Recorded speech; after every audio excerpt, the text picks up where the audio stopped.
Dekabrın 11-də gecə Sumqayıtın 10-cu mikrorayon ərazisində silahlı münaqişə olub. İlkin şahidlər olayın iki müxtəlif dini təriqət arasında baş verdiyini düşünür. Olayda 5 nəfər saxlanıb və 2 nəfər yaralanıb. Yaralananlar Sumqayıt şəhər xəstəxanasına yerləşdirilib. Hadisəni ilk işıqlandırdıqlarını deyən Birlik Az Xəbər saytının baş redaktoru Vüsal Hətəmov olayı bu cür təsvir edir. 3-4 deməli bizə versiyalar sürüldü.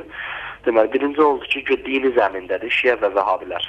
İkinci, sonra biz orada yaşayanlardan məlumat üçün müraciət elədik. Deməli, dedilər ki, ərazidə çoxlu sayda polis əməkdaşları var. Görünən ancaq budur ki, deməli, maşınların bir neçəsinə güllə dəyib və yerdə qan var. Sonra mən uşaqlardan birini göndərdim və dedilər ki, xəbər gəlib ki, bəs Sumqayıt şəhər travmatologiyaya aparıb yaralılar. Və bizdən bir nəfər getdi orada soruşdular, dedilər, yox, bir nəfər yaralı gəlib. Ondan sonra yenidən bizə əməkdaşlarımızdan xəbər verdilər ki, bəs ərazidəki şahidlərdən soruşmuşuq, dedilər, yox, Vahabi ilə polis arasında baş verib. Sonra daha axşama yaxın, artıq gecə idi, təxminən 12-yə yaxın, deməli, əməkdaşlarımızdan biri şahidlərin bir neçəsindən, əlbəttə ki, dəqiq şahid deyil, özləri şahid kimi, hər söz deyir ki, deməli, sadəcə simalarından, deməli, onları Vahabilərə oxşadıblar və dedilər ki, deməli, Suriyaya gedə bilən və getməyənlər, bu əqidədə getməkdən imtina edənlər və gedənlər arasında insident baş verir.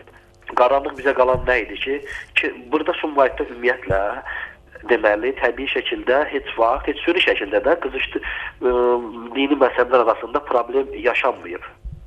Heç vaxt, mən özüm neçə il Sumqayıtdayam, 17 ilə yaxında məçidə gedib gəlirəm. Hətta Vəhabi, Şiə burada bir-birlərinə qardaş deyirlər. Yəni, mən inanmıram ki, burada Sumqayıtda təriqətlər arasında ola bilsin, varsa da hadisə bir təriqətin özünün içərisindədir. Axı təriqət də bir neçə yerə bölünür. Daxili İşlər Nazirliyi və Respublika Baş Prokurorluğu dekabrın 12-sində silahlı olayla bağlı rəsmi məlumat verib. Məlumatda bildirilir ki, əvvəlcə 2 nəfər mübahisə edərək bıçaq yarası alıb. Daha sonra çay evinin qarşısında qumbara və avtomat silahdan istifadə edilib.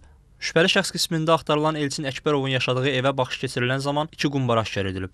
Keçmiş polis rəisi Polkovnik Mahmud Hacıyev hüquq mühafizə orqanlarının bənzər hadisələri şişirtdiyini düşünür. Hər hansı bir silah gəzdirən bir cavanlardırmı, tutalım hardasa, heç əvvəllər məhkum olunmayıblar, heç cinayətə meyilli deyirlər.